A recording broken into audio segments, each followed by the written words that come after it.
पश्चिमी भगवान ने मिस्र पर पत्थरों की बारिश का निर्णय लिया और यह जल्द होगा। पहली आपदा नील नदी से आई, जहां मछुआरों पर अचानक बड़े मगरमच्छों ने हमला किया। कई विशाल जीव पानी के नीचे से ऊपर आए और मानवों पर पागलों की तरह हमला करने लगे। पानी में खींचे गए लोग एक एक कर इन मगरमच्छों का भोजन बन गए।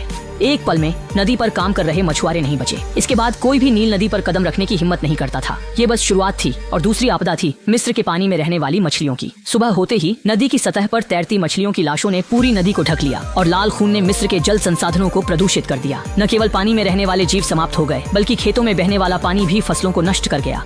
यह सर्वहारा वर्ग के लिए दुखद आघात था। फराओ ने पुजारियों से देवताओं से प्रार्थना करने को कहा ताकि वे जल को शुद्ध कर सकें, लेकिन कैबेजेट देवी की प्रतिक्रिया नहीं मिली। तीसरी आपदा समय पर आई जब डरावने मेंढक पानी से सतह पर आ गए। उनके जीवित रहने के लिए जल की गुणवत्ता खराब हो गई थी और उन्हें जमीन पर आना पड़ा। वे गलियों और महलों में फैल गए और महल में सो रही रानी अचानक मेंढकों से जाग गई। मेंढक पहले ही कमरे के कोनों पर कब्जा कर चुके थे।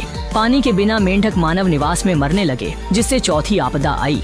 मेंढकों के सड़े शव मक्खियों के लिए भोजन बन गए और मक्खियां झुंड में मानव निवास पर धावा बोलने लगीं। मांस खाद्य पदार्थ पूरी तरह से प्रदूषित हो गए और मक्खियों ने इंसानों को भगाने के लिए हमला शुरू कर दिया। काले बादलों की तरह मक्खियों का झुंड मानव स्थान पर कब्जा कर चुका था। हवा में बदबू भर गई थी, जिससे सांस लेना कठिन हो गया। फिरौन ने महल में आपात बैठक बुलाई। मंत्रियों ने सोचा कि अगर इस प्राकृतिक आपदा को पार कर लिया जाए तो मक्खियां भी मेंढकों की तरह मर जाएंगी। लेकिन चौथी आपदा खत्म नहीं हुई थी कि पांचवी तेजी से फैलने लगी। अचानक महामारी ने मिस्र के लोगों को एक ही रात में बड़ी संख्या में इच्छाएं खो दी। वायरस तेजी से फैलता था और सड़न पैदा करता था, जिससे सभी की त्वचा, शाही परिवार भी नहीं बचा। उन्होंने इब्रियों से एक सफेद घोड़ा मंगवाया, जिस पर लिखा था कि आपदा खत्म नहीं होगी बल्कि और खराब होगी अगर 4 लाख इब्रियों को रिहा किया जा सके। घर लौटने से आपदाएं खत्म हो सकती हैं। लोग इसे आदेश मानते हैं, लेकिन मिस्र का फिरौन किसी देवता पर विश्वास नहीं करता। वह मानता है देवताओं के साथ उसने खुद को भगवान मान लिया और हिब्रू लोगों को न सिर्फ मुक्त किया बल्कि उनके काम का बोझ भी बढ़ा दिया। फिरौन ने अपनी नाराजगी हिब्रू लोगों पर निकाली, जिससे हिब्रू देवता फिर से नाराज हो गए और मिस्र पर छठी आपदा भेजी, जिसमें सभी पक्षी और चूहे मर गए। लगातार आपदाओं ने जनता को सांस लेने में भी मुश्किल कर दी। फिरौन का प्रिय घोड़ा भी इस आपदा से नहीं बच सका। दुख में डूबे फिरौन ने फिर से जादूगर और चिकित्सक को बुलाकर इस आपदा का विश्लेषण करने के लिए कहा, लेकिन ये आपदाएं जादूगरों की समझ से बाहर थीं। उसने फराओ को समझाया कि जब आपदा एक स्तर तक पहुंचेगी तो सब शांत होगा। लेकिन इस औपचारिक स्पष्टीकरण से फराओ तंग आ चुका था और उसने जादूगर को चौराहे पर दंड दिया। फिर फराओ ने पुजारी को बुलाया समाधान खोजने के लिए, लेकिन पुजारी ने 6 देवताओं से प्रार्थना की, फिर भी कोई जवाब नहीं मिला। फराओ अब इन अंधविश्वासी झूठों को सहन नहीं कर सकता था। गुस्से में उसने पुजारी को सबके सामने मार दिया। रात का अंधेरा छा गया और काले आसमान में बिजली कड़कने लगी। तेज आंधी तूफान के साथ बारिश शुरू हो गई। इस बारिश में अजीब ओले भी थे जो केबेजेट की मूर्ति पर जोर से गिरने लगे। जून में ऐसे दुर्लभ ओले गिरना सच में आश्चर्यजनक था। यह साफ था कि यह पश्चिमी भगवान द्वारा मिस्र पर लाई गई 7वीं आपदा थी। ओलों ने न केवल घरों की छतों और फसलों को नष्ट किया, बल्कि आम लोगों की आखिरी उम्मीद भी बुझा दी।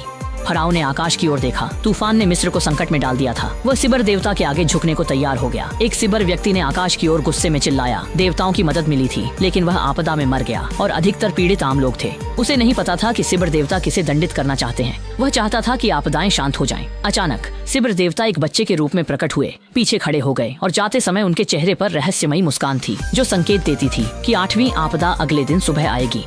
आसमान में टिड्डियों के झुंड ने अचानक हमला किया और लोग अपनी फसलें छोड़कर भागने लगे। घनी टिड्डियों ने पल में सभी जीवों और वनस्पतियों को छट कर दिया और वे झुंड में बंजर भूमि से निकलकर मिस्र के महल की ओर उड़ चले। यहाँ तक कि पवित्र महल भी टिड्डियों के हमले से नहीं बच सका।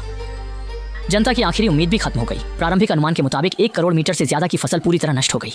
उस समय लोग पेड़ की छाल और घास की जड़ों से भूख मिटा सकते थे, पर अब ये भी ख्वाब बन गई है। सेना के अधिकारी ने फिरौन से अनाज के भंडार खोलने की विनती की, लेकिन स्वार्थी फिरौन ने इसे सख्ती से नकार दिया। जैसे ही यह खबर फैली, भूख और ठंड से पीड़ित जनता ने विद्रोह कर दिया। खजाने के दरवाजे तोड़कर अनाज लूटने लगे। इस अफरा तफरी में एक व्यक्ति ने अनजाने में अनाज में आग लगा दी, जिससे बचने का समय न मिलने पर लोग चीखने लगे और जो भागने में सफल हुए उनकी भी हालत अच्छी नहीं रही। जैसे ही वे खजाने के दरवाजे से बाहर निकले, उन्हें सुसज्जित सैनिकों ने घेर लिया और फिरौन के आदेश पर तीरों की बारिश होने लगी।